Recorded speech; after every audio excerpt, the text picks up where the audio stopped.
Have you been tested for any age-related illnesses, pre-Parkinson's, or anything like that that might explain sort of having a night like that where you couldn't finish sentences? Look, I had a bad night.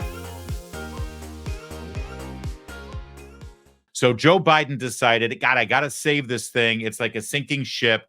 I went on George Stephanopoulos' little interview there. That didn't do the trick. People are leaving the sinking ship like rats. So how can I save it? How can I salvage it? What can I do? Oh, I've got an idea. Morning Joe on MSNBC. That'll fix everything. This is how it began. Of the United States and presumptive Democratic nominee Joe Biden calling in to Morning Joe right now. Good morning, sir.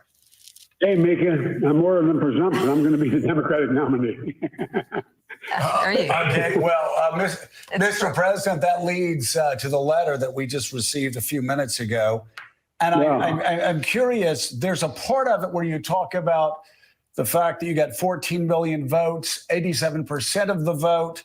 It was an open process. You only. Yeah, they go on and on about this letter he just sent, basically reiterating. It's like last week on a tweet he put out on X, he said, let's just be clear. I'm the sitting president of the United States. You know, when you have to put that out on social media to remind everybody and be clear about the fact that you're president, you got a problem. And he does, in fact, have a problem. Did you see at the very beginning there, Mika Brzezinski, God bless her, she actually truthfully, accurately said that Joe Biden is now the presumptive nominee, because that is accurate. He hasn't been confirmed by the convention, so he is the presumptive nominee, and he barks at her. He's like pissed off at her that she would say that. So this is how it begins, with him yelling back at Mika. United States and presumptive Democratic nominee Joe Biden calling in to Morning Joe right now. Good morning, sir. Hey, Mika, I'm more than presumption. I'm going to be the Democratic nominee. All right, so a couple of things there. I'm more than the presumptive nominee. I'm the nominee. Okay, dude. But also watch Mika, because as she's acting like her grandfather is called in. She's so excited and so happy throughout this entire interview. Keep an eye on Mika, because it's puppy love, right? But watch also in a moment when the president starts talking, you're going to see her cock her head like she's having trouble hearing him. Watch. See this? Yeah. And then what's that? What are you saying? Did you see that? Did you see the little cock of the head? And it's because you can't understand half of what he says. And also, we got a lot of clips from this interview this morning, because I know you didn't watch it, because I know you don't watch MSNBC, and certainly not Morning Joe. As this interview continues, I want you to notice something. Notice how Mika Brzezinski is so happy that Joe Biden is called in, because she's a journalist, don't you know? But also notice that as these clips continue and we get later into the interview, Joe and Mika are shouting. They're acting like there is an old man who's hard of hearing in the room. Are you okay, Grandpa? Do you need anything? Can I get you a glass of water? It's that bad. And it's like, dude, you've got a microphone. But it's because he is so incomprehensible over the telephone. Also, by the way, the reason that they had him call in and do a telephone interview is because this way they can hand him notes and he can read them. All right, so take a look at this moment. Speaking of incomprehensible. And by the way, I'm going to have all these foreign leaders here. I've been in contact with the new British Prime Minister, with the look, the country, the rest of the world is looking, our allies are looking for U.S. leadership. So he's trying to point out that he's meeting with the British Prime Minister, and he was going to go through a list. This is what Biden does all the time, right? What, are you kidding me? I did this or this or this or this. Right? And then he does the list. But of course, when your brain doesn't function properly, you can't do the list. So he starts with the British Prime Minister, and then he malfunctions, and he can only basically get out, because that's the commander-in-chief. And by the way, I'm going to have all these foreign leaders here. I've been in contact with the new British Prime Minister, with the look, the country, the rest of the world is looking, our allies are looking for U.S. leadership. Who else do you think could step in here and do this? I expanded NATO. I solidified NATO. Ask your brother about it in Poland. I made sure that we're in a position where we have a coalition of people of the nations around the world to deal with China, with Russia, with everything that's going on in the world. Yeah, it's amazing to me that this president right now making the case to you that he should be president and making the case to Democrats that he should stay on the ticket. His entire case is NATO. I expanded NATO, which, by the way, was the purported reason that Vladimir Putin made a play on Ukraine because he was afraid that we were expanding NATO, even though we promised we wouldn't, and we were going to bring Ukraine into NATO. At the time, the Biden administration denied that. Now they're bragging about expanding NATO. But here's the bottom line. No matter how much you care about NATO or not, and I'm sure that we all care about NATO to a certain extent, but if you're trying to make the case right now to the American people why you should be elected president and to Democrats why you should stay on the ticket despite your mashed potato for brains, maybe you should have an argument better than I expanded NATO. Maybe you should talk about the economy and inflation and oil prices and gas prices and safety on the streets and taking care of the border and education. And, well, you can't talk about any of those things, can you? Okay, I guess NATO's all you've got. And then you can't even say, well, let's go to it again. Prime Minister of England and what? And in contact with the new British Prime Minister, with the... Anyway. I'm very excited about the visit to Washington this week of the British Prime Minister and China. He's fine. This interview was supposed to make everything better. How's that working out for you, Joe? Okay, so you have repeatedly said that all of these people and entities are wrong. And let me go through them. The New York Times editorial board, The Economist, the Atlanta Journal-Constitution, the Boston Globe, Jerry Nadler, Seth Moulton. Let me go to Julian Castro, Tim Ryan, David Axelrod, David Remnick, Richard Haas. Yeah, I know which one you're responding to there. Zeke Emanuel. But they're saying that you should step aside. So what is your plan of attack moving forward? These are pretty big names. To go out and keep doing their big names, but I don't care what those big names think. They were wrong in 2020. They're wrong in 2022 about the red wave. They're wrong in 2024. And come out with me. Watch people react. You make a judgment. Mm-hmm. Okay, so you have... Now, that was actually kind of devastating as they laid out, and the graphics that MSNBC put out there of all of the publications and all of the thought leaders on the left who are calling him for step down. And the best thing that Joe Biden's got is, they're the elites. Dude, you've been a senator, vice president, and president for the last 50 plus years. You reek of elite, okay? And the elites, I mean, you're on with Joe and Mika on MSNBC. It doesn't get more elite than that. And this whole, come on out here and watch me. Come on. Does he think that the New York Times and the Hill actually, screw all of those things. Does he think you haven't been watching him?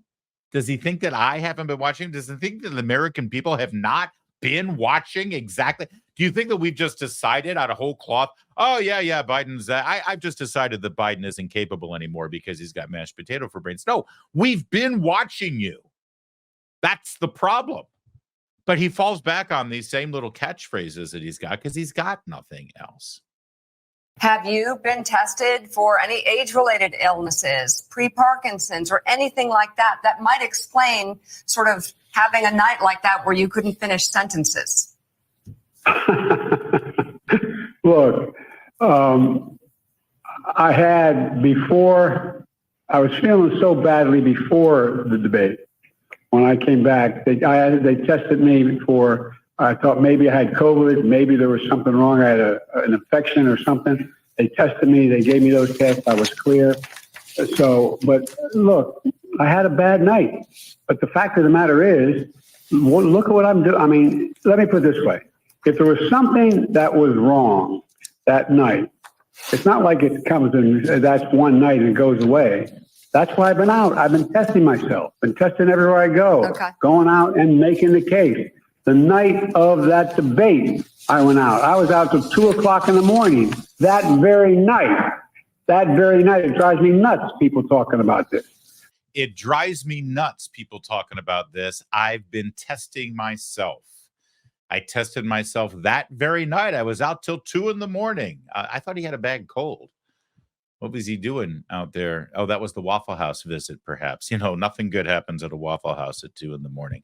He's really angry that people are asking him if he's had any cognitive tests or any pre-Parkinson's. That's an interesting one. They're adding that to the mix now. Why are they asking if he's been tested for pre-Parkinson's or early onset Parkinson's? Because of this great article by John Levine, a journalist over at the New York Post. Good guy. I've known him for a while.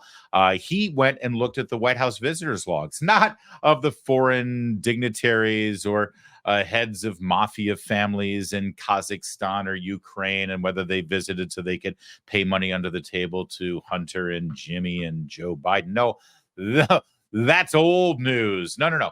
He looked to see who was visiting Kevin O'Connor, the president's personal physician in the White House. You see, when you fill in the White House visitor log, it's going to have your name, it's going to have the date and the time, and then it's going to say, who here in the White House are you visiting? And if you visited Kevin O'Connor, no relation, you can search that. And so John Levine searched that and found a name popping up multiple times. And that name, it turns out, is a Parkinson's specialist, a specialist in Parkinson's disease. That's the article in the New York Post. Kind of weird that no one else in the media picked up on it, but Mika sort of floated it there. Have you taken any cognitive tests, any mental acuity exams? How about pre-Parkinson's? Interesting that she just happened to throw that out there. But no, if you noticed in that answer, he didn't respond directly to the question. All he said was, I had a bad night. I wasn't feeling well. But even that night, I went out till 2 in the morning. I test myself every day. Answer the question. Have you been tested for early onset Parkinson's? Didn't answer it. He didn't answer it at all. Well, the interview on Morning Joe continued, and Joe and Mika continued shouting louder and louder the questions to Joe Biden, and Joe Biden continued answering on the telephone in a semi-coherent manner. I'm curious, is that an illusion? Notice how he's shouting? I'm sorry. I gotta jump in there. He's shouting. Why is he shouting? He's got a microphone. Everybody's amplified. It's a studio. But notice how they shout the question. I just find it amusing that they just assume that Joe Biden can't hear them because he's falling apart. All right, go ahead. Shout away, Joe. I'm curious, is that an allusion also to Donald Trump and the fact that Democrats, you believe, may now be doing the same thing that Donald Trump tried to do in 2020, and that is overthrow the popular will of Democratic voters? Well, look, Joe, let me say it this way. The reason I've been out on the road so much all over the country, and while Trump is riding around in his golf cart, filling out his golf cart before he even hits the ball. But anyway, he hadn't been anywhere in 10 days. I've been all over the country. Again with the golf. He's got a thing about Donald Trump golfing. What is with the golf thing? That was an attempted slam at Donald Trump, that Joe Biden's out there with the people all over the country, meeting people and voters while Donald Trump's just out there golfing. Frankly, it's bothering him that Donald Trump has been so quiet since the debate, that he's just chilling, that he's just letting Joe dangle there. It's driving him nuts, and I love it. That's why Trump should keep doing it. It's obviously gotten under his skin. The American public is not going to move away from me as an average voter. And again, I'm here for 2 reasons, pal. One, to rebuild the economy for hardworking middle-class people, give everybody a shot. Just a straight shot. Everybody gets a fair chance. And I've been watching this guy since I was a child, at least since the 80s when he first ran for president. It's the same thing. I mean, he's been in, I want to rebuild the economy. First of all, why does it need to be rebuilt? Who broke it? Number one. Number two, so everybody gets a fair shot. It's this faux working class warfare crap that he's been spouting literally since the 80s. He still talks about trickle down and Ronald Reagan and all that, because it, I guess, worked then, but it never really worked because it was always been based on a lie. But at what point does anybody tap the guy on the shoulder and say, Joe, you've had nearly 6 decades. Clearly, you're incapable of doing what you claim you want to do. which is to give everyone a fair shot. People have a fair shot right now. If you would get off their back with taxes and regulation, it would be even fair. I'm sorry, I didn't need to jump in there because he just drives me nuts with the faux class warfare crap. He doesn't care about people. He never has. Number one. Number two, remember all this talk about how I don't have the black support? Come on, give me a break. Come with me. Watch. I'm getting so frustrated by the elites. Now, I'm not talking about you guys, but about the elites in the party who they know so much more. But then it is. I'm getting so frustrated by the elites who know so much more. Look at Joe and Mika right now. Mika Brzezinski's father was national security advisor under Jimmy Carter. She was born in Washington, D.C. She was born as an elite. She was actually the daughter of a cabinet secretary. Joe Scarborough is a former congressman. The two of them are on NBC News. Their audience is the only people who watch Morning Joe are people who live in Washington, D.C., Georgetown, to be specific, maybe some parts of Falls Church, Kalorama, that's where Barack Obama lives in D.C., and then the Upper West Side of Manhattan. It doesn't get more elite. He's talking to the elites in the audience and on the studio. Look at, even Mika can't even keep a straight face as he starts laughing. And then, I'm not talking about you two. Yeah, because you two are just, you carry a lunch bucket into work. You got a hard hat. Well, Joe actually does look like he's wearing a hard hat, now that I think about it. This is such a lie. The people say I'm losing support amongst black voters. Just come with me. Come to the pre-planned, union-financed political events that I have every single day. I see plenty of black people there. Guys, don't think I should run against me. Go ahead, announce the president. Challenge me at the convention. Challenge me at the convention, he says. You think you can beat me, run against me? Well, that's a challenge he might regret making, actually.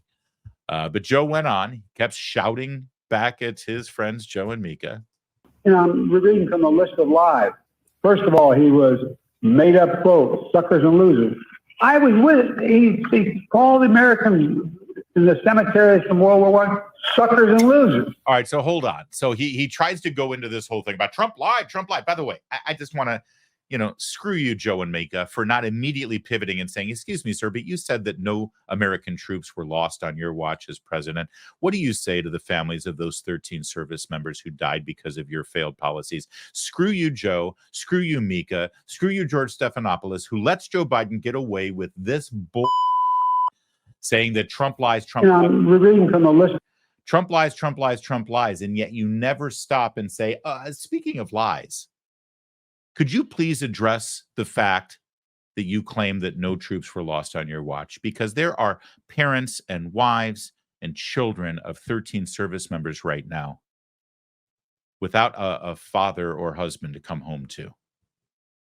Lie. I'll tell you about lie. But anyway, then he tries to do the suckers and losers thing that has been debunked. It's 6 ways to Sunday. By people who were there. But here's the funny thing. As he says, Trump lies. Listen to him. Doesn't it sound like he's claiming that he was there when Trump said the suckers and losers thing that Trump never said? Listen to it again. He's lying about the lie. We're reading from the list of lies.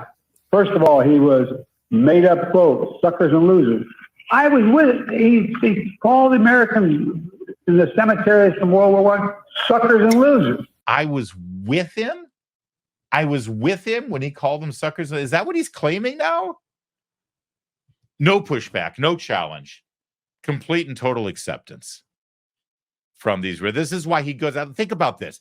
Listen, Joe Biden wants to prove to the American people, and even more importantly, the power plays in the Democrat Party and the big funders in the Democrat Party, that he's fine. He's completely with it. He can handle anything. So what does he do? He goes on an edited George Stephanopoulos interview where George Stephanopoulos, literally his job is to run cover, PR, and damage control for left-wing Democrats. That's what he's always done, whether he worked for Bill Clinton in the White House doing it or whether he works for ABC News and does it. That's what he does. He's a political operative. He's a hack.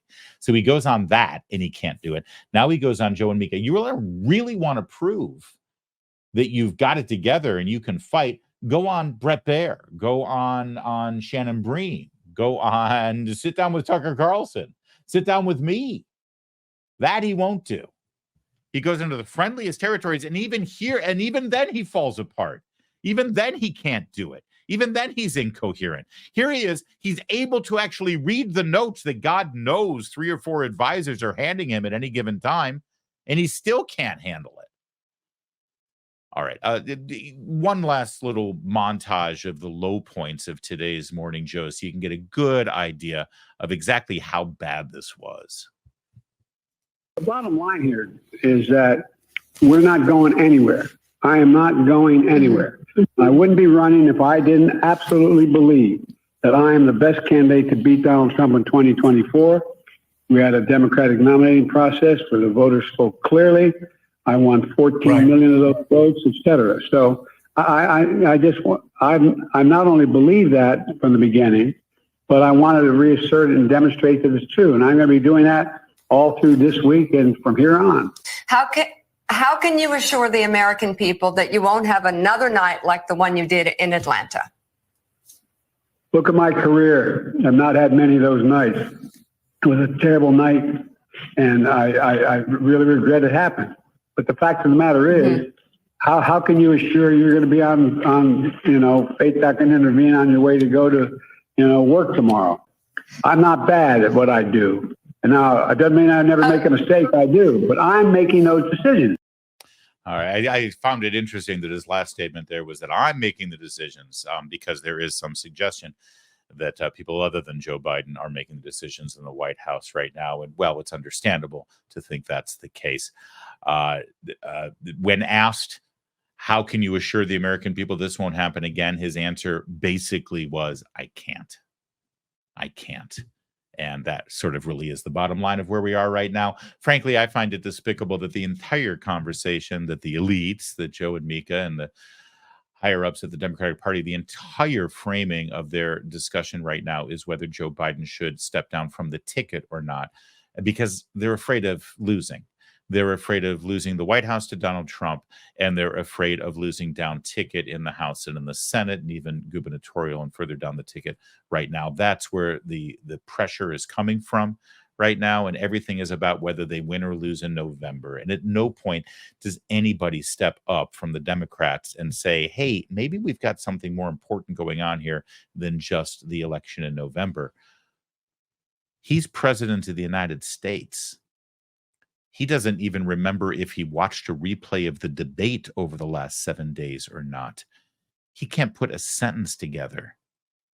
He can't remember people's names.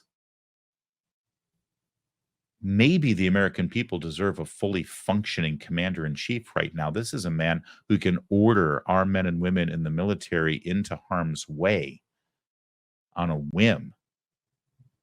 And all we care about is whether he can beat Donald Trump? How about we care about whether we actually have a functioning head of the executive branch of our federal government? I mean, if you're Putin right now, if you're Xi, if you're the Ayatollah in Iran, and you want to do some harm to this country, don't you think they're watching what's going on?